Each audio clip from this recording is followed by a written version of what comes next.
अनि परमेश्वरको वचनमा यहाँहरू सबैजनालाई स्वागत छ। जय मसीह। आज हामी परमेश्वरको वचन सुन्नेछौँ। परमेश्वरको वचन साँच्चै नै दुई धारे तरबार छ। परमेश्वरको वचनले हृदय परिवर्तन गर्दछ। अनि आज यो हृदय परिवर्तन गर्ने परमेश्वरको वचन हामी फेरि हेर्नेछौँ। मानिसहरूले कसरी सपनाको अर्थ थाहा पाउने भनेर धेरैले प्रश्न गर्दछन्। कसरी सपनाको अर्थ थाहा पाउने? सपना त मान्छेले देखिराखेका हुन्छन्, अनि त्यसको अर्थ कसरी थाहा पाउने, के कुराको सपनाको अर्थ के हुन्छ, कसरी पत्तो लगाउने भन्ने कुराहरू मानिसहरू अलमल्लमा परेका छन्। अनि आजको वचनबाट तपाईँहरूलाई के भन्छ, आजको वचनबाट तपाईँहरूलाई तपाईँले देखेको सपनाको अर्थ कसरी खोल्न सकिन्छ, कसले खोल्दछ, कसको सहायतामा खोल्ने हो भन्ने कुराहरू तपाईँलाई बताउन चाहन्छु। आजको वचनको शीर्षक रहेको छ सपनाको अर्थ कसरी थाहा पाउने। आजको वचनको शीर्षक रहेको छ सपनाको अर्थ कसरी थाहा पाउने। अनि यो वचन रहेको छ उत्पत्तिको 40 अध्यायमा। 40 अध्यायको आज हामी 1 देखि 23 सम्मलाई कभर गरेर हेर्नेछौँ। र त्यसैले गर्दाखेरि आजको वचन तपाईँ बाइबलमा पढ्नु होला। म यसमा पोइन्ट वाइज तपाईँलाई बताउन चाहन्छु। र आजको वचनको भाग रहेको छ 133। परमेश्वरलाई धन्यवाद भएको होस्। 133औं भागमा हामीलाई पुर्याउनु भएको छ परमेश्वरको वचन उत्पत्तिको पुस्तकबाट। परमेश्वरलाई धन्यवाद भएको होस्। आजको वचनको शीर्षक रहेको छ के? सपनाको अर्थ कसरी थाहा पाउने। यो सपनाको अर्थ कसरी थाहा पाउने सम्बन्धमा हामी हेर्नेछौँ कि मेरो पहिलो पोइन्ट 1 देखि 4लाई लिएको छ। र 1 देखि 4लाई लिएको पोइन्टमा भनिएको छ मिश्र देशको शाही पियाउने र पकाउने जेलमा। भन्नुको मतलब मिश्र देशमा के थियो त भन्दा मिश्र देश तपाईँलाई थाहा छ, शाही भनेको राजा। राजाकोमा के थियो? 2 जना मानिसहरू थिए। हुन त थुप्रो मानिस छन्, तर यहाँ 2 जना मानिसको कुरा गरिएको छ। एकजना चाहिँ के हो त भन्दा पियाउने मानिस, यानि कि राजालाई कति बेला के पियाउनु पर्छ, पिउने कुराहरू बनाउने, पिउने कुराको बन्दोबस्त मिलाउने, कति बेला के पिउनु पर्छ त्यो सबै व्यवस्था मिलाउने। र अर्को चाहिँ राजालाई कति बेला के खुवाउनु पर्छ, के पकाउनु पर्छ भन्ने कुराहरू पकाउने। त्यसैलाई भन्छ शाही पियाउने, शाही पकाउने। भनेको मतलब राजालाई पियाउने, राजाको लागि पियाउने, राजाको लागि पकाउने। मानिसहरू 2 जना थिए। अनि उनीहरू जहिले पनि राजाको नजिकै भएर काम गर्दथे, किनभने उनीहरूले पियाउने र पकाउने काम गर्दथे। भान्सेको काम भन्नु पर्यो। अनि ती मानिसहरू 2 जना मानिसहरूलाई के भएको छ यो अवस्थामा भने जेलमा हालिएको छ। हामी यहाँ प्रसङ्ग अलिकति जोड्न चाहन्छौँ। योभन्दा अगाडिको एपिसोडमा के भएको छ भने योसेफलाई पनि के गरिएको छ, पोतिफरको घरमा घटना घटेको छ। पोतिफरको श्रीमतीले उसलाई मसँगै नै आएर सुत, किन एक्लै सुत्छौ भनेकी छ। तर उसले नमानेको कारणले त्यहाँ झगडा परेको छ। झगडा परेको कारणले गर्दाखेरि के गरेको छ त भन्दा उसको श्रीमान फर्केर बाहिर गएको थियो। फर्केर आएपछि त्यो थाहा पाएर श्रीमतीले के भनेदेखि उजुर गरेको कारणले गर्दाखेरि अनि योसेफलाई उसको श्रीमानले जेलमा हालेको अवस्था छ। उसको श्रीमान चाहिँ को छ त? पोतिफर चाहिँ को थियो त भन्दाखेरि ऊ चाहिँ क्याप्टन थियो, यानि कि जेलरको पनि क्याप्टन थियो। राजाको जुन सुरक्षा गर्नेको पनि ठुलो मान्छे थियो। भनेपछि अनि त्यो प्रकारको सिचुएसनमा हामी हेर्दछौँ। र पियाउने र पकाउनेलाई जेलमा हालिएको छ। यो अवस्थामा पियाउने, पकाउने र योसेफ 3 जना जेलमा परेका छन्, एउटै जेलमा। अनि त्यो प्रसङ्गमा आज हामी हेर्नेछौँ। र पहिलो पोइन्ट मेरो रहेको के छ त भन्दा मिश्र देशको शाही पियाउने पकाउने जेलमा मैले भनेर अघि भनेको छु। पहिलो पोइन्टको पहिलो खण्डमा भनिएको छ विश्वासयोग्य मानिस। विश्वासयोग्य मानिस अर्थात् योसेफ अझै पनि जेलमै थियो र यस्तो आफ्नो परिस्थितिमा समृद्ध हुँदै थियो। जेलमा जाँदाखेरि पनि, जेलमा पर्दाखेरि पनि उत्पत्ति 39 को अन्त्यबाट हामीले के थाहा पाउँछौँ भनेदेखि कैदीको रूपमा उसलाई जेलमा हालिए तापनि जेलको सञ्चालनमा योसेफको ठुलो अख्तियार र जिम्मेवारी पाएको देखिन्छ। यानि कि यहाँनिर हामी यदि फेरि पनि विचार गर्दछौँ, पोतिफरले नै जेलमा हाल्यो, किनभने ऊ जेलरको पनि मालिक थियो, हाकिम थियो, भनेको त्यहाँको प्रमुख थियो। उसले जेलमा हालेर उसलाई कडा सजाय दिएन। जेलमा त हाल्यो, तर उसले के गर्यो त भन्दाखेरि उसलाई थाहा थियो नि त योसेफ कति असल मान्छे छ भन्ने कुरा। त्यसैले जेलमा पनि उसलाई प्रमोसन गर्यो। जेलमा पनि उसले सबै कुराहरू चाहिँ के गर्यो भनेदेखि कैदीहरूको जिम्माहरू आदि इत्यादि के कसो सबै कुरा योसेफको जिम्मा हालिदियो जेलमा। यसबाट हामीलाई थाहा हुन आउँछ कि पोतिफरको श्रीमतीले गरेको उजुरको कारणले उसले हालेको जुन जेलमा छ त्यो जेलमा हाले तापनि त्यसको चाहिँ के भनेदेखि व्यवस्था मिलाउने पोतिफरै थियो। पोतिफरले नै योसेफलाई प्रमोसन गर्दै लग्यो भनेपछि श्रीमतीलाई नै उसको मनले दोष दिएको थियो, तर घर परिवार नबिग्रियोस् भनेर योसेफलाई जेलमा हालेर राख्यो, आफैसँग राख्यो भनेर हामी देख्छौँ। तर जेलमा छ, त्यस्तो अवस्थामा चाहिँ हामी पाउँदछौँ। यसको मतलब के हो त? त्यो योसेफ भन्ने मान्छे अति नै विश्वासयोग्य मानिस थियो र यति विश्वासयोग्य मानिस थियो किनभने योसेफलाई परमेश्वरले येशूको चित्रको रूपमा प्रयोग गर्दै हुनुहुन्थ्यो, देखाउँदै हुनुहुन्थ्यो। पुरानो नियममा पनि प्रभु येशूलाई परमेश्वरले योसेफको रूपमा देखाउँदै हुनुहुन्थ्यो। त्यसकारण ऊ के थियो भने एकदमै विश्वासयोग्य थियो। पहिलो पोइन्टको दोस्रो खण्डले भन्छ मिस्रको राजाको पियाउने र पकाउने। मिस्रको राजाको पियाउने र पकाउने, यसलाई पियाउनेलाई के भन्छ? बटलर भनिन्छ। बटलर भनेको बोतलबाट बोतल खुवाउने जस्तै। अनि त्यसपछि फारोको दाख रसको जिम्मामा थियो बोटलरलाई, यानि कि पियाउने मान्छेलाई। पियाउने मान्छेलाई के काम गर्थ्यो त भन्दाखेरि दाख रसको जिम्मा थियो। अनि बेकरलाई अथवा पकाउने मानिसलाई के जिम्मा थियो त भन्दा फारोको खानाको जिम्मा थियो। तिनीहरूले एउटा मालिक मिस्रका राजालाई ठेस पुर्याएकोले कैदमा परेका थिए। सुन्नुहोस् है ध्यान दिएर, बोटलर दुईजना मानिसले के दुईटा यहाँ चाहिँ के भन्छ भनेदेखि दुईटा चाहिँ के भनेदेखि पात्रहरू यहाँ देखाइराखिएको छ, एउटा पकाउने एउटा खुवाउने, अनि एउटा पियाउने अथवा पकाउने भनेपछि त्यहाँ चाहिँ मालिक भनेर फारोलाई देखाइराखिएको छ। अनि मालिकलाई उनीहरूले एउटा के भनेदेखि आफ्नो जिम्मा राम्रो जिम्मा अनुसारको काम नगरेको हुनाले राजालाई धोका दिएको प्रकारको त्यहाँ देखिएको हुनाले कैदमा परेको अवस्था छ। यो किन त भन्दाखेरि सम्भव चाहिँ के छ भने फारोको हत्या गर्ने षड्यन्त्र विष हालेर, खानामा विष हालेर फारोको षड्यन्त्र गर्ने योजना तिनीहरू मध्ये कसैको अथवा दुवैजनाको हुन सक्दथ्यो। यो कुरो पत्ता लगाए र यी दुवै चाहिँ त्यसमा संदिग्ध थिए अथवा संलग्न थिए। तिनीहरू सम्भवतः त्यहाँ हत्याको शङ्कामा थिए, राजाको हत्याको शङ्कामा थिए। किन खुवाउने र पियाउनेलाई, खुवाउने कुरा बनाउने पियाउने कुरा बनाउनेलाई हत्या गर्नलाई सजिलो छ, विष अलिकति चट्टा हालिदियो भइहाल्यो। तर तिनीहरू वास्तवमै त्यहाँ थिए किन? तिनीहरू चाहिँ वास्तवमा ती पियाउने र पकाउने मानिसहरू चाहिँ राजालाई हत्या गरेको सिलसिलामा होइन, त्यो त एउटा केस मात्रै पो थियो। तर ती चाहिँ के त भन्दा परमेश्वरको योजनामा परेका मानिसहरू थिए। परमेश्वरको नाटक जुन हुन्छ, परमेश्वरको योजना जुन हुन्छ, परमेश्वरले गरेको योजनाका पात्रहरू दुईजना थिए। त्यस कारणले गर्दा परमेश्वरले ती दुईजना पकाउने र पियाउनेलाई प्रयोग गर्दै हुनुहुन्थ्यो। त्यसैले गर्दा परमेश्वरले उनीहरूलाई योसेफलाई भेट्न चाहनुहुन्थ्यो अथवा योसेफले तिनीहरूलाई भेट्न, किनभने तिनीहरूको डाइरेक्ट कनेक्सन राजासँग थियो र त्यसैले गर्दा परमेश्वरले यो योजना बनाउँदै हुनुहुन्थ्यो कि तिनीहरू तीनजना एकै ठाउँमा भेटुन्, किनकि परम प्रभु योसेफसँग हुनुहुन्थ्यो। हालेलुया। परम प्रभु योसेफसँग हुनुहुन्थ्यो। परम प्रभुले मानिसहरूलाई प्रयोग गरेर, सिचुएसनलाई प्रयोग गरेर योसेफलाई के गर्दै हुनुहुन्थ्यो त भन्दा त्यहाँबाट निकालेर राजाकोमा पठाउने योजना गर्दै हुनुहुन्थ्यो। अनि पहिलो पोइन्टको तेस्रो खण्डले भन्छ गार्डका कप्तान, अर्थात् गार्डका कप्तान भन्नाले गार्डका कप्तानले योसेफलाई के गरे? तिनीहरूको पनि जिम्मा लगाइदिए र तिनीहरूको सेवा गर्न थाले।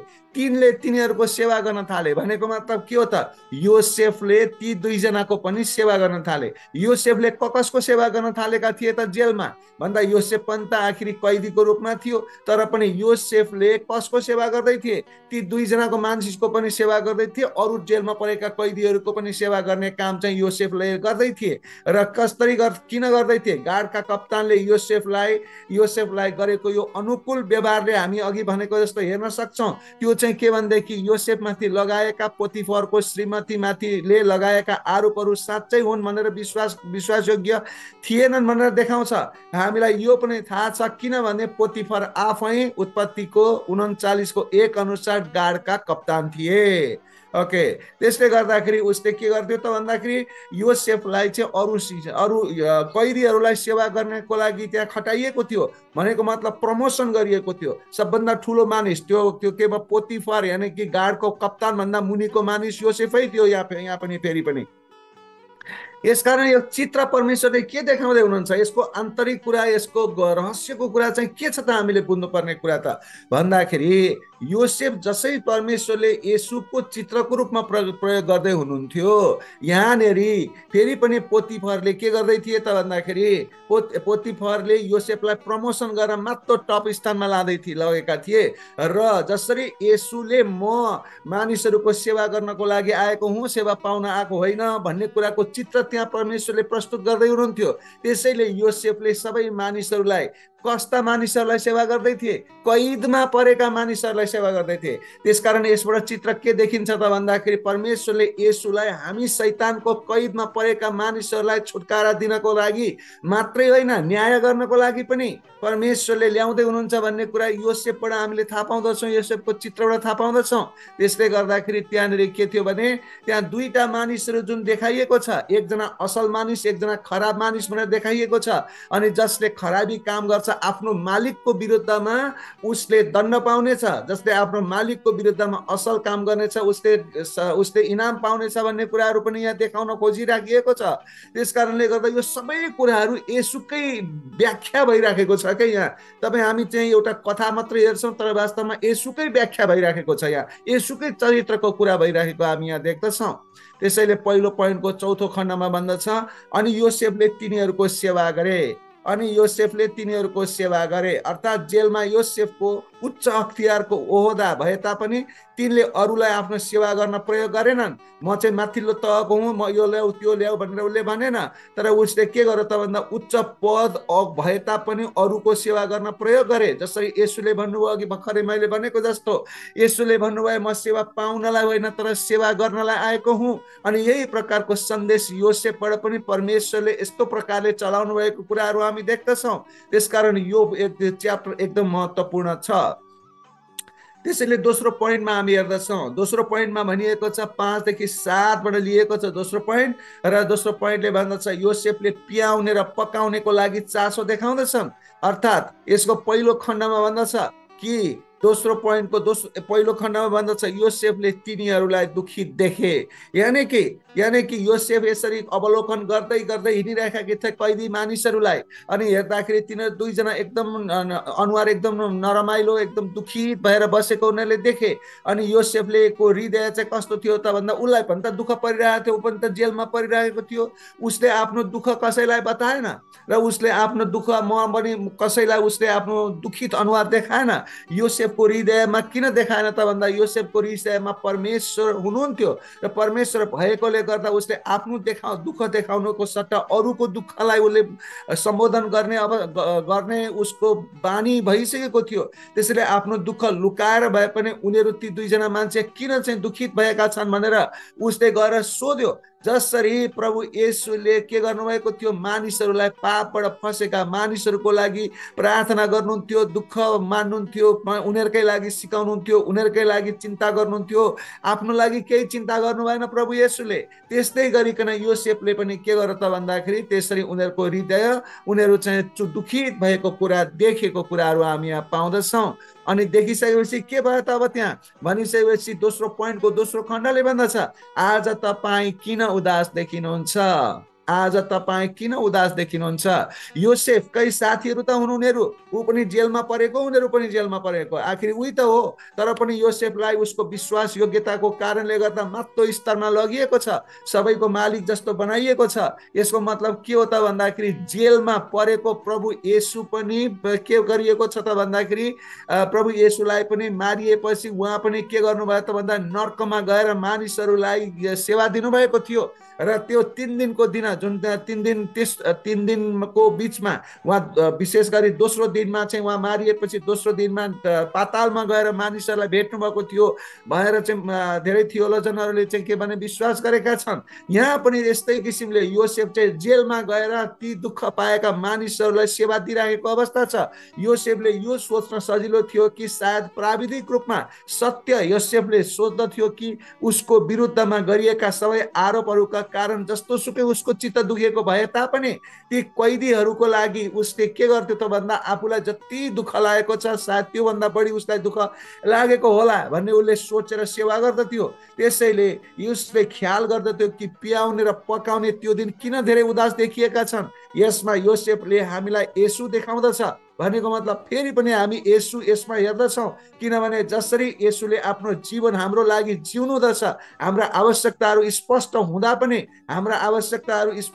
पनि हामी पनि अरूका आवश्यकताहरूको ख्याल गर्ने हुनु पर्दछ। हामी पनि त्यसरी अरूको, हामीलाई पनि कति आवश्यकता होला, हामीलाई पनि कति बिरामी होला, हामीलाई पनि कति समस्या होला, भए तापनि आफ्नो समस्या प्रभुले हेर्नुहुन्छ, तर हामीलाई यसरी योसेफले जस्तै, प्रभु येशूले जस्तै अरूको समस्या हेर्नु भनेर हामीलाई बोलावट दिनुभएको छ। यहाँ त्यस्तै गरिकन योसेफले सोध्दैछ ती दुईजना मानिसलाई, तपाईँहरू किन आज उदास देखिनु भएको भनेर। अनि यो प्रकारको घटना अगाडि बढिएको रहेको छ। त्यस्तै तेस्रो पोइन्टलाई लिएको छु 8 पदबाट, अनि 8 पदमा भनिएको छ, 8 पदले भन्दछ योसेफको आग्रह, अर्थात् योसेफले उनीहरूलाई आफ्ना चिन्ताजनक सपनाहरू बताउनको लागि आग्रह गर्दछ। उसले भन्दछ किन तपाईँहरू उदास हुनुभएको, के कारणले दुखित हुनुभएको, मलाई भन्नुहोस् भन्दै उसले भन्दछ। त्यसैले तेस्रो पोइन्टको पहिलो खण्डले भन्दछ कृपया मलाई बताउनुहोस्, अर्थात् यो जिज्ञासाको खातिर, सपनाहरूको चर्चा वा भाग्य बताउनको लागि मात्र होइन, योसेफले मानिसहरूलाई उनीहरूको सपनाबाट स्पष्ट रूपमा विचलित भएको देखे र तिनीहरूको समस्याग्रस्त आत्मासँग कुरा गर्ने इच्छा योसेफलाई थियो। यो भनेको मतलब के हो त भन्दाखेरि उसले उसको भित्र हृदयमा, भित्र आत्मामा के समस्या परेको छ, त्यो आत्मामा भएको समस्यासँग कुरा गर्न योसेफको इच्छा थियो। त्यसैले गर्दा योसेफले सपनाहरूको नजिक गएर परामर्शदाताको रूपमा यानी कि केही सल्लाह पो दिन सकिन्छ कि केही समस्या के परेको छ, यिनीहरूको हृदयमा के छ, हृदयसम्म पसेर, हृदयसम्म पुगेर अनि त्यही अनुसारको सल्लाह दिनलाई उसले कोसिस गरिराखेको छ र यसरी भनिराखेको छ कृपया मलाई बताउनुहोस्, कृपया मलाई भन्नुहोस्। त्यसकारण यसबाट हामी के बुझ्दछौँ भनेदेखि प्रभु येशूले पनि, मानिसहरूले प्रभु येशूलाई आऊ आऊ भनेका थिएनन्, तर प्रभु येशू मानिसहरूको के त भन्दाखेरि मानिसहरूलाई कति कुराहरूमा उदास भएका छन्, दुःख पाएका छन्, अनि अब नर्क जानेवाला छन्, तिनीहरूलाई अब कसरी स्वर्गमा लाने भन्ने कुराको जो महादुःख, महाकष्टबाट निकालेर के भन्छ उद्धार गर्नको लागि परमेश्वरले त्यो दुःख देखेर आउनु भएको कुराहरू यो योसेफको चित्रबाट पनि हामी देख्दछौँ। त्यसैले हामी तलतिर जाँदैछौँ। तेस्रो पोइन्टको दोस्रो खण्डले भन्दछ सपनाको अर्थ परमेश्वरले जान्नुहुँदछ, सपनाको अर्थ परमेश्वरले जान्नुहुन्छ। अर्थात् योसेफलाई सपनाको अनुभव थियो, किनभने उसले पहिला सपना देखिसकेको थियो। उसले कोही सपनाको कारणले गर्दा ऊ आज जेलमा परेको छ। सपना उसले देखेको सपना यति सत्य थियो, अथवा उसले देखेको सपनाको ऊ आफैले अर्थ लगाएको यति सत्य थियो कि आज चाहिँ यो जेलमा परेको अवस्था छ। उसको भविष्यको महानताको बारेमा उसका दुई सपनाहरूले, त्यो योभन्दा पहिला हामीले हेरेका छौँ दुई सपनाहरू, ती दुई सपनाहरूले के गरेको छ, परिवारले विरोध गरेको कुराहरू हामीले उत्पत्ति 37 को 5 देखि 11 सम्म हामीले हेरिसकेका छौँ। उसले के देखेको थियो त भन्दाखेरि त्यो बिटाहरू मध्ये ती एउटा बिटाको उसको बिटाको अगाडि अरू दाजुहरूको बिटाहरू निहुरिएको कुरा र अनि त्यसपछि सबै चन्द्र सूर्य पृथ्वी जम्मै मिलेको कुरा, यो कुराहरू चाहिँ यहाँ हामीले पहिला नै व्याख्या गरिसकेका छौँ। त्यो उसको सपना पनि सत्य थियो, उसले सपनाको अर्थ गरेको पनि सत्य थियो। त्यसकारण उसलाई सपनामा के थियो त भन्दा सपनाको अर्थ खोल्नको लागि अनुभव पनि थियो।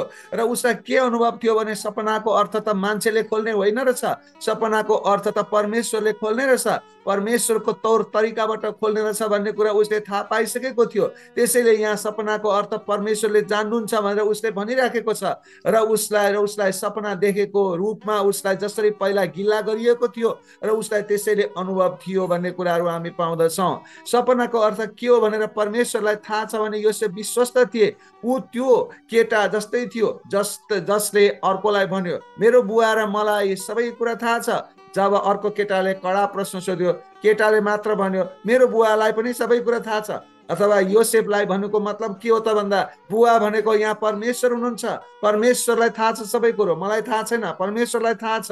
अनि योसेफलाई थाहा थियो कि उसका पिताले सबै कुरा जान्नुहुन्छ, यानी कि परमेश्वरले कसको सपनाको अर्थ के हो भन्ने कुरा परमेश्वरले थाहा पाउनुहुन्छ, केटाले थाहा पाउँदैन। बुवाले थाहा पाउँछ, बुवा परमेश्वर हुनुहुन्छ, सर्वज्ञानी हुनुहुन्छ, उहाँले थाहा पाउनुहुन्छ भन्ने कुराको विश्वास योसेफलाई थियो। त्यसकारण आज यसबाट हामीले पनि परमेश्वरमा हामीले देखेको सपनाहरू जति छ भनेदेखि परमेश्वरमा प्रार्थनाका साथ हामीले सोध्यो भने परमेश्वरले त्यसको उत्तर दिनुहुँदछ भन्ने कुरा यसबाट स्पष्ट हुँदछ। त्यस्तै तेस्रो पोइन्टको तेस्रो खण्डमा भन्दछ सपनाद्वारा परमेश्वर बोल्न सक्नुहुन्छ। सपनाद्वारा परमेश्वर बोल्न सक्नुहुन्छ अर्थात् परमेश्वरले निश्चित रूपमा सपनाहरू मार्फत बोल्न सक्नुहुन्छ र बाइबलका धेरै अंशहरूले यो देखाउँदछ पनि सपनाद्वारा परमेश्वर बोल्नुहुन्छ भन्ने कुराको प्रमाण बाइबलबाट हामीले हेर्न सक्दछौँ। जस्तो कि परमेश्वरले मूर्ति पूजक शासक अभिमेलेखसँग सपनामा बोल्नु भएको कुरा उत्पत्ति 20:3बाट हामीले देख्दछौँ। त्यस्तै गरी परमेश्वरले याकुबसँग सपनामा बोल्नु भएको कुरा उत्पत्ति 28:12 अनि त्यसपछि 31:11बाट हामीले पाउँदछौँ। त्यस्तै गरिकन परमेश्वरले लाबानसँग सपनामा बोल्नु भएको कुरा हामी उत्पत्ति 31:24बाट पाउँदछौँ। त्यस्तै गरिकन परमेश्वरले मिद्यानीसँग सपनामा बोल्नु भएको कुरा न्यायकर्ता 7:13बाट पाउँदछौँ। त्यस्तै गरी परमेश्वरले सपनामा बोल्नु भएको कुरा सलोमनसँग सपनामा बोल्नु भएको कुरा 1 राजा 3:5बाट हामी पाउँदछौँ। त्यस्तै गरी परमेश्वरले नबुकदनेश्वरसँग सपनामा बोल्नु भएको कुरा दानियलको 2:1बाट पाउँदछौँ। त्यस्तै परमेश्वरले दानियलसँग सपनामा बोल्नु भएको कुरा दानियल 7:1मा पाउँदछौँ। त्यस्तै गरी परमेश्वरले योसेफसँग सपनामा बोल्नु भएको कुरा मत्ती 1:20 र मत्ती 2:13 र मत्ती 2:22बाट हामी पाउँदछौँ। परमेश्वरले पिलातसकी पत्नीसँग सपनामा बोल्नु भएको कुरा मत्ती 27:19बाट हामी पाउँदछौँ। भन्नुको मतलब के हो त भन्दा बाइबलमा परमेश्वरले अविश्वासीहरू वा मूर्ति पूजकसँग पनि सपनामा बोल्नु भए भन्दा झन्डै दोब्बर पटक मानिसहरूसँग सपनामा बोल्नु भएको कुरा हामी पाउँदछौँ। भनेको मतलब के हो? परमेश्वरले मूर्ति पूजकसँग पनि सपनामा बोल्नुहुन्छ, परमेश्वरले अक्रिस्चियनसँग पनि सपनामा बोल्नुहुन्छ, क्रिस्चियनसँग पनि सपनामा बोल्नुहुन्छ। हामी आज धेरै पनि कथा हामी सुन्दछौँ कि कसरी परमेश्वरले मुस्लिम संसारका मानिसहरूसँग येशूको बारेमा सपनामा देख्दछन् भन्ने हामी आज देख्दछौँ। धेरै मानिसहरूले मुस्लिम विशेष गरेर मानिसहरूले सपनामा प्रभु येशू स्वयं आएको कुराहरू बताएर उनीहरू क्रिस्चियन भएको कुराहरू पनि हामी देख्दछौँ। अनि यसको मतलब के हो त भन्दाखेरि यो सधैँ सम्झना महत्त्वपूर्ण कुरा छ कि हरेक सपना परमेश्वरबाट आएको प्रकाश होइन। फेरि पनि हामीले यो कुरा चाहिँ बुझ्नु पर्दछ। हाम्रो दिमाग व्यस्त भएको कारणले पनि सपनाहरू आउन सक्दछन् अनि दिनभरि के सोचेको छ त्यो कुरा पनि सपनामा आउन सक्दछन्। सपना धेरै गतिविधिबाट आउन सक्दछन्, शैतानिक प्रभावबाट पनि सपनाहरू आउन सक्दछन्, किनकि सपना र धेरै शब्दहरूमा व्यर्थता पनि हुँदछ भन्ने कुरा उपदेशक 5:3 र 5:7ले बताउँदछ। यसको मतलब के हो भने सबै सपना परमेश्वरबाट आएका हुन् भनेर भन्न सकिने अवस्था छैन, तर परमेश्वर सपनाबाट बोल्नुहुन्छ भन्ने कुराको अवस्था हामी यहाँ पाएका छौँ। त्यस्तै बाइबलले चेतावनी दिँदछ कि झुट्टा अगमवक्ताहरूले के गर्दछन् त भन्दा आफ्नो सन्देशलाई वजन दिनको लागि, प्रभावित बनाउनको लागि, प्रभावकारी बनाउनको लागि के गर्दछ उनीहरूले भनेदेखि आफ्नो झुट्टा नदेखेको सपनाहरू प्रयोग गर्दछन् भन्ने कुरा। अनि व्यवस्था 13:1-5, यर्मियाको 23:25-28ले बताउँदछ। त्यस्तै पनि हामी परमेश्वरले बोल्न सक्ने तरिकाहरूका लागि खुल्ला हुनुपर्दछ, चाहे त्यो सपनामा नै किन नहोस्। हाम्रो सन्देश एउटै हुनुपर्दछ। बाइबल बाहेक अरू कतै परमेश्वरबाट सन्देशहरू नखोज्नुहोस्। अनि यो परमेश्वरको आवाज हो, यो परमेश्वरको विशुद्ध आवाज बाइबल हो। तर यति हुँदाहुँदै पनि परमेश्वरले सपनामा तपाईँलाई देखाउने कुराहरू गर्ने उहाँ गर्नुहुँदछ। र तैपनि हामी बुझ्दछौँ कि समय समयमा परमेश्वरले हामीसँग बोल्नको लागि एक असामान्य तरिकाको छनौट गर्नुहुँदछ। तर पनि बाइबलको विरुद्धमा वा बाइबलको बराबरी त्यो कहिल्यै हुँदैन। तर बाइबलमा भएका परमेश्वरका वचनहरू नै परमेश्वरका अन्तिम वचनहरू हुन्। र तर पनि हामीलाई अझ स्पष्ट बुझाउनको लागि परमेश्वरले सपनामा पनि बोल्नुहुन्छ भन्ने कुराहरू स्पष्ट र सत्य कुराहरू छ। त्यस्तै गरिकन मेरो चौथो पोइन्टमा रहेको छ, चौथो पोइन्ट 9-11लाई लिएको छ। चौथो पोइन्टले भन्दछ योसेफले सपना सुन्छन्। अर्थात् चौथो पोइन्टको पहिलो खण्डले भन्दछ पियाउनेको सपना। अब पियाउनेको सपना के हो त? उसले सपना भन्न थाल्दछ उसले सपना भन्दछ, मेरो सपनामा मेरो अगाडि दागको बोट थियो र दागको बोटमा 3वटा हाँगा थिए। त्यो सपना परमेश्वरबाट भए तापनि परमेश्वरले पियाउने, यानि कि त्यो जुन पियाउने मानिस छ त्यो पियाउने मानिसको लागि अर्थपूर्ण चित्रहरूको प्रयोग गर्नुभयो। किनभने उसले पियाउँदाखेरि जे प्रयोग गर्थ्यो त्यही कुराको प्रयोग परमेश्वरले गर्नुभयो र देखाउनु भएको अवस्था छ। किनभने परमेश्वरलाई थाहा छ कि योसेफ त्यहाँ छ र उसको सपनाको लागि ऊ चिन्तित हुनेछ र योसेफले यो सपना उसको लागि बताइदिनेछ, जसले गर्दा योसेफलाई मानिसहरूले अझ बढी प्रभावित मान्छे भनेर चिन्नेछन्। हालेलुया। यसरी कसरी परमेश्वरले तपाईँलाई हामीलाई योसेफलाई जस्तै चलाउनु हुनेछ। त्यस्तै चौथो पोइन्टको दोस्रो खण्डले भन्दछ, फारोको कचौरा मेरो हातमा थियो। भन्नुको मतलब उसले सपना बताइराखेको अवस्था छ।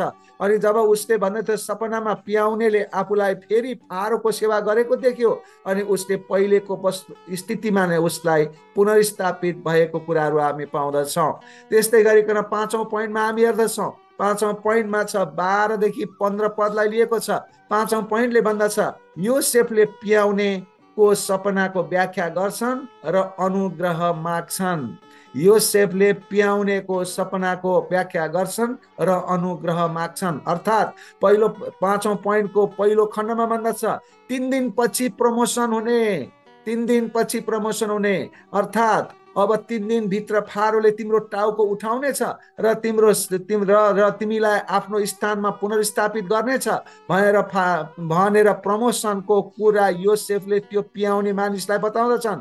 तिम्रो सपना राम्रो रहेछ, आहा कस्तो राम्रो, यो सपनाको अर्थ परमेश्वरले मलाई बताउनु भयो। त्यसकारण अब 3 दिनपछि तिमीलाई के भनेदेखि फारोले बोलाउनेछ, तिमीलाई तिम्रो पहिलाको काममा नै पुनर्स्थापित गर्नेछ भनेर उनले बताएका छन्। यस सपनामा केही पक्षहरू थिए जस्तो जुन अनुमान गर्न हामी सक्दैनौँ। जस्तो 3 दिनको प्रतिनिधित्व गर्ने 3वटा शाखाहरू भनेर भनिएको छ। 3 दिनलाई प्रयोग गरिएको छ। 3 दिन ऊ के गरेको छ त भन्दा जेलमा 3 दिन चाहिँ उसले 3 दिन पछि भनेर 3 दिनको प्रभु येशूको मृत्यु पछिको 3 दिनलाई पनि यसले सङ्केत गरिराखेको छ। अनि योसेफको यो सपनाको व्याख्या उसैको आफ्नो बुद्धिबाट होइन तर परमेश्वरबाट आएको भन्ने कुराहरू स्पष्ट छ। योसेफले 3 दिनभित्र सही वा गलत साबित गर्न सक्ने व्याख्या दिन साहसी प्रकारले व्याख्या दिएका थिए। किनभने उसले गरेको सपनाको अर्थ 3 दिनपछि नै देखा पर्ने थियो, सत्य हो कि होइन भनेर। त्यसकारण रिजल्ट त 3 दिनपछि नै आउने थियो। अनि उसलाई 3 दिनपछि उसले बोलेको कुरा ऊ सत्य हो असत्य हो भन्ने कुरा थाहा हुने थियो। तर यहाँ योसेफलाई पनि के छ त भन्दाखेरि रिस्की छ र 3 दिनपछि उसलाई झुट बोल्ने मानिसको रूपमा पनि मानिसले भन्न सक्थे, सत्यवादी पनि भन्न सक्थे। त्यहाँनिर उसलाई रिस्क पनि लिएको छ। केवल 3 दिनमा सबैलाई थाहा हुने थियो कि योसेफ सही थिए कि गलत भन्ने कुरा। अनि त्यहाँबाट पनि परमेश्वरले रिस्कमा पनि चलाउनुहुन्छ। हामीलाई पनि परमेश्वर त्यसरी चलाउनुहुन्छ, तर हामी विश्वासयोग्य भएर परमेश्वरसँग चल्नु आवश्यक छ। आमेन। त्यस्तै 5औं पोइन्टको दोस्रो खण्डले भन्दछ, मलाई सम्झनुहोस्। अर्थात् योसेफले पियाउनेलाई के भनेको छ, तपाईँ रिहाई हुनुहुन्छ 3 दिनपछि र तपाईँलाई राजाले फेरि पुनर्स्थापित गर्नेछ भने यद्यपि त्यो बेलामा तपाईँले आफ्नो हृदयमा मलाई सम्झिनुहोस् कि मलाई सम्झेर राजालाई भनेर मलाई यो चाहिँ के भनेदेखि जेलबाट निकालिदिनुहोस् भनेर उनले के भनेदेखि त्यो पियाउने मान्छेलाई आग्रह गरेको कुराहरू हामी पाउँदछौँ। उनी बाहिर निस्किन चाहन्थे। योसेफ उनी बाहिर निस्किन चाहन्थे। किन भित्र बस्न चाहन्थे र? जेलमा को बस्न चाहन्छ र? त्यसका लागि उपयुक्त उपायहरूको प्रयोग गरे उनीहरूले। योसेफ के भने घातक थिएनन्, उनले केही गल्ती गरेको थिएन। जेलमा परमेश्वर उससँगै हुनुहुन्थ्यो भने उसले जेलबाट बाहिर निस्किनको लागि बुद्धि र विवेक प्रयोग गरेको कुरा देखिन्छ। त्यस्तै हामीहरूलाई पनि हामीसँग परमेश्वर हुनुहुन्छ भन्दैमा सबै कुराहरू हुने होइन। हामीलाई पनि परमेश्वरले बुद्धि र विवेक दिएको छ। त्यो बुद्धि र विवेक प्रयोग गर्नुपर्दछ। बुद्धि र विवेक प्रयोग नगरिकन सुतेर बस्यो भने केही काम लाग्दैन। परमेश्वरले बुद्धि र विवेक प्रयोग गर, म तेरो साथमा छु भन्नुहुन्छ।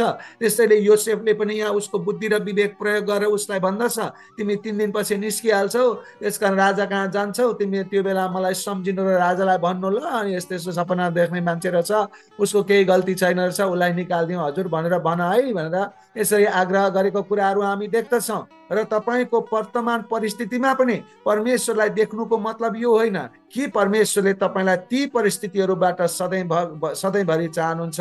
अर्थात् तपाईँले दुःखमा हुनुहुन्छ भने परमेश्वरले तपाईँ आफ्नो बुद्धि र विवेक प्रयोग गरेर पनि निस्कि तेरो साथमा छु म भनेर भन्नुहुन्छ। बुद्धि र प्रयोग गर्नको लागि तपाईँलाई परमेश्वरले त्यो ज्ञान र बुद्धि दिनुहुन्छ, किनभनेदेखि परमेश्वरको डर भयबाट मात्र त्यो ज्ञानको बुद्धिको कुराहरू आउँदछ। मेरो 6औं पोइन्टमा रहेको छ, 16 देखि 19लाई लिएको छु। अनि 6औं पोइन्टमा छ, पकाउनेले आफ्नो सपना बताउँछन् र योसेफले उसको व्याख्या गर्दछन्। पकाउनेले सपना बताउँदछन् र योसेफले व्याख्या गर्दछन्। अर्थात् अब पियाउने मानिसले जुन प्रकारको छ त्यो बताएको कुरा अवस्था उसले पनि देखेको छ। त्यसैले 6औं पोइन्टको पहिलो खण्डमा भन्दछ पकाउनेको सपना। पकाउनेको सपना अर्थात् पकाउनेलाई उसको साथीले जुन सपनाको राम्रो व्यवस्था अथवा व्याख्या गरेको अर्थ दिएको देखेपछि ऊ पनि उत्साहित हुँदछ र अनि उत्साहित भइसकेपछि आफ्नै सपनाको बारेमा पनि अनि व्याख्या अनि आफ्नै सपनाको बारेमा पनि उसलाई आशा जागेर आउँदछ र अनि उसले आफ्नो सपना पनि बताउनु पर्यो भनेर आफ्नो सपना पनि बताउन उत्सुक हुँदछ। यहाँ उत्सुक भएको कुराहरू हामी देख्दछौँ, किनभने उसको त्यो पियाउनेको सपनाको अर्थ राम्रो देखिएको कुरा उसले थाहा पायो। र दोस्रो 6औं पोइन्टको दोस्रो खण्डमा भन्दछ 3 दिनपछि सर्वनाश हुने। 3 दिनपछि सर्वनाश हुने। भित्र फारोले तिम्रो टाउको उसले भन्दैछ कि योसेफले उसले के गर्दैछ त भन्दाखेरि योसेफले पकाउने मानिसको सपनाको अर्थ बताउने क्रममा छ। भित्र फारोले तिम्रो टाउको तिमीबाट उठाउनेछ र तिमीलाई रुखमा झुन्ड्याउनेछ। योसेफ न्यायको सन्देश दिन जत्तिकै वफादार थिए जसरी उनले छुटकाराको सन्देश सुनाएको थियो, यो ईश्वरीय सन्देश पाएको चिन्ह थियो। उसले परमेश्वरको सम्पूर्ण सन्देश ल्याउन असफल भएको हुँदैन। कतिजना जो पियाउने मानिस जुन पियाउने मानिसको सन्देश पियाउने मानिसलाई परमेश्वरले दिनुभएको जुन एउटा प्रमोसनको सपना थियो, तर पकाउने मानिसलाई परमेश्वरले दिनुभएको सर्वनाशको सपना थियो। अनि परमेश्वरले दिनुभएको जुन सपना दियो त्यो पकाउने मानिसलाई तिम्रो टाउको तिमीबाट हटाइनेछ अर्थात् तिमीलाई रुखमा झुन्ड्याइनेछ भनेर उसको सपनाको अर्थ उसले योसेफले बताइदियो। यसको मतलब राम्रो सपना बताउन चाहिँ एकदम उत्साहित हुने, नराम्रो सपनाको अर्थ बताउन निरुत्साहित हुने गरेन। ऊ सत्य बोल्दथ्यो, त्यसैले उसले परमेश्वरबाट आएको अर्थ सत्य बताइदियो। तर त्यसैले गर्दाखेरि चाहिँ के भनेदेखि कतिपय मानिसहरू आफ्नो सपनाको अर्थ राम्रो सुन्न चाहन्छन् तर वास्तवमा के सत्य हो त्यो भएर नै छोड्छ भन्ने कुराहरू हामी यहाँ देख्दछौँ। त्यसैले गर्दा 6औं पोइन्टको तेस्रो खण्डले भन्छ चराहरूले तिम्रो मासु खानेछन्। चराहरूले तिम्रो मासु खानेछन् अर्थात् मर्ने यो एक आपत्तिजनक तरिका थियो। त्यो बेलामा मारेर पनि रुखमा झुन्ड्याउने, चराहरूले खाएर त्यसलाई सिध्याउनु पर्ने।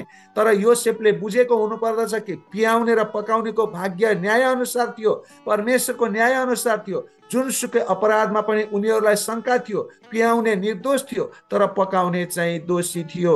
यसबाट हामी थाहा पाउँदछौँ कि परमेश्वरले के देखाउँदै हुनुहुन्छ त यहाँ कोही मानिसहरू परमेश्वरको नजरमा दोषी काम गर्नेछन् र कोही मानिसहरू परमेश्वरको नजरमा निर्दोषी काम गर्नेछन्। अर्थात् कोही धार्मिक हुनेछन् अथवा कोही अधार्मिक हुनेछन्। अर्थात् कोही प्रभु येशूलाई विश्वास गर्नेछन्, कोही नगर्नेछन्। अनि येशूलाई विश्वास गर्ने मानिसहरूलाई इनाम दिनेछ, लगेर पुनर्स्थापन गरिनेछ।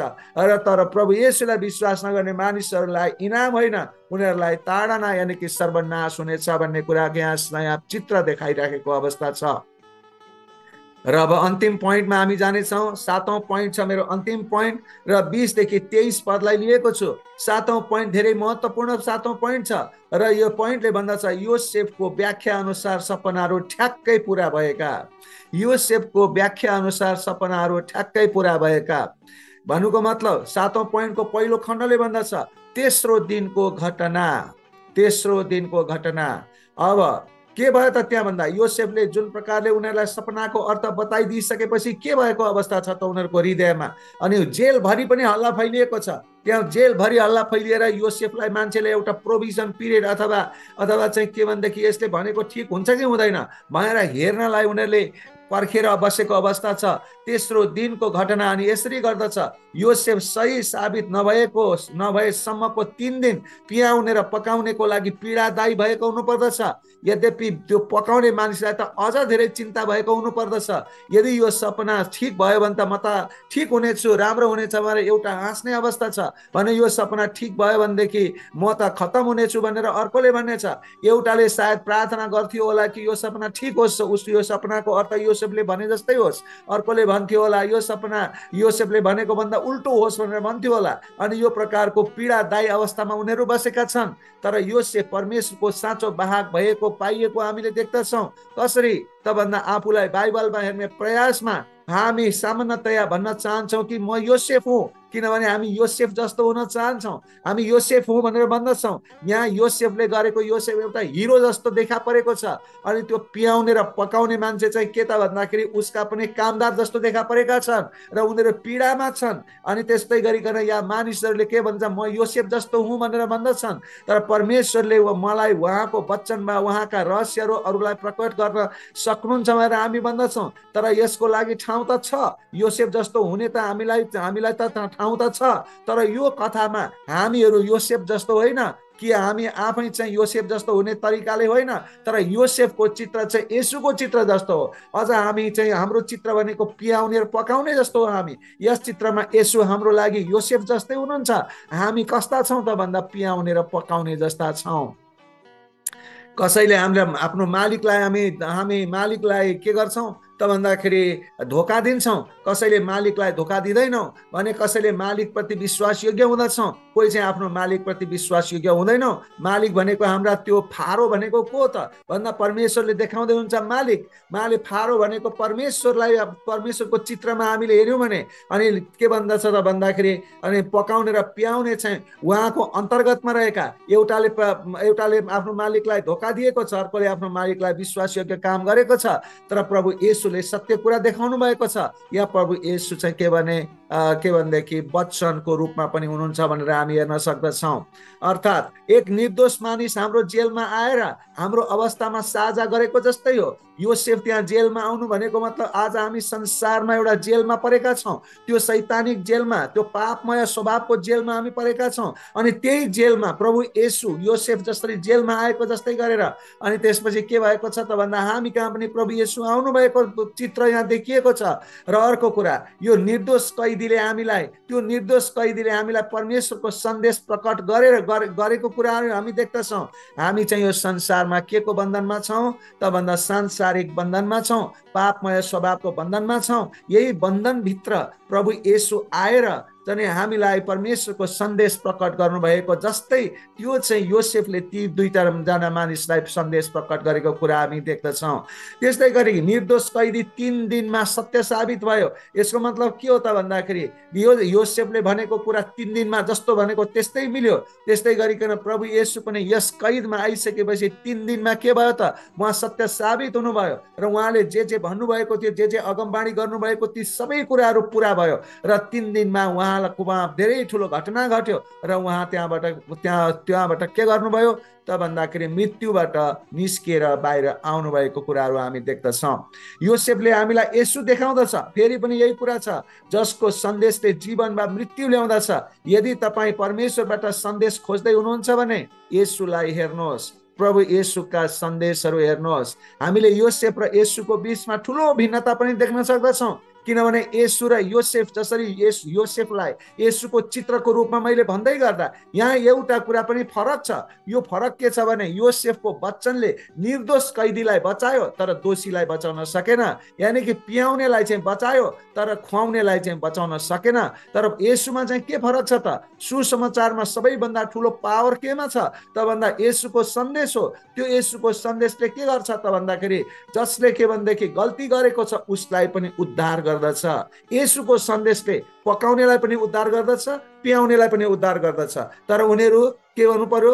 त्यो कुरामा आउनु पर्यो, प्रभु येशूमा आउनु पर्यो। तर यहाँ उनीहरू दुवैजना योसेफमा गएका छन्, तर योसेफमा सरेन्डर गरे होला। तर पनि योसेफको सन्देशले के गरेको छ त भन्दाखेरि निर्दोषलाई बचाएको छ। निर्दोष कैदीलाई मात्र बचायो तर दोषीलाई बचाउन सकेन। यही नै फरक योसेफ र येशूमा पाउँदछौँ। 7औं पोइन्टको दोस्रो खण्ड यानि कि अन्तिम खण्डमा यसो भनिएको छ, र प्रमुख पियाउनेले योसेफलाई सम्झेनन्। प्रमुख पियाउनेले योसेफलाई सम्झेनन् तर उसलाई बिर्सिदियो।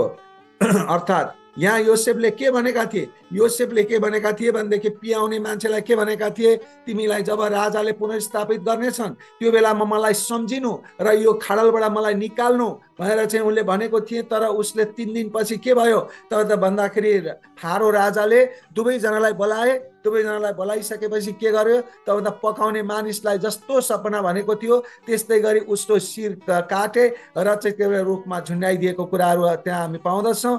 तर पियाउने मानिसलाई चाहिँ के गरे त उनले पुनर्स्थापना गरे। तर त्यो बेलामा यस योसेफले भनेको कुरा पियाउने मान्छेले बिर्सिदियो भनेन, यस्तो थियो भनेर भनेन।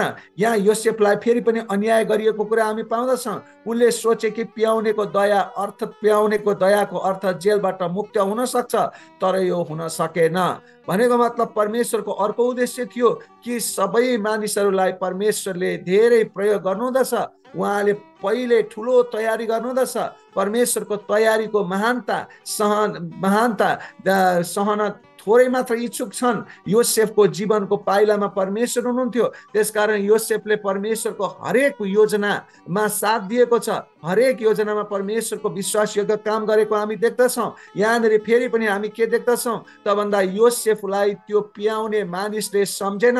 अनि त्यसरी पियाउने मानिसले सम्झेन भन्नुको मतलब के हो? जति पनि हामी पनि कतिपय परमेश्वरबाट आशिष पाउँदछौँ तर परमेश्वरलाई फेरि हामी परमेश्वरलाई फर्केर गएर धन्यवाद दिँदैनौँ। कतिपय हाम्रो रोगहरू निको हुँदछ, हामी शैतानको बन्धनबाट छुटकारा पाउँदछौँ। बाइबलमा पनि भन्दछ प्रभु येशूले कति 10 जनालाई उहाँले निको पार्नुभयो तर फर्केर 1 जना मात्रै आयो। भनेपछि त्यस्तै गरिकन हामीले पनि हाम्रो परमेश्वरले हामीमा आशिष दिनुहुन्छ, हामीलाई छुटकारा त गर्नुहुन्छ, तर हामी परमेश्वरलाई फेरि बिर्सिदिन्छौँ। अनि यस्तो काम गर्नु हुँदैन। यो चाहिँ मानव जातिले गर्दछ तर परमेश्वरले चित्त दुखाउनुहुन्न। तर पनि मानिसलाई परमेश्वरले अनुग्रह गरिरहनुहुन्छ। यसको अर्थ यो होइन कि हामीले परमेश्वरलाई नै बिर्सिनु पर्छ। यसको अर्थ यो होइन कि परमेश्वरलाई नै हामी आराधना गर्नु पर्दैन। हामीले जहिले पनि परमेश्वरलाई आराधना गर्नुपर्छ। योसेफको जस्तो जीवन जिउनु पर्दछ। अनि यो प्रकारले हामीले जीवन जियो भने परमेश्वरले हामीलाई जसको पनि सपनाको अर्थ खोल्नलाई हामीलाई सघाउनु नै छ, देखाउनु नै छ। र परमेश्वरले के गर्नु नै छ त भन्दाखेरि त्यो ज्ञान र बुद्धि हामीलाई दिनु नै छ र असल प्रकारले चलाउनु नै छ। हुन्छ, आजको वचन यही नै राख्दछु। सबैलाई धन्यवाद दिन्छु। सबैलाई जय मसीह। God bless you.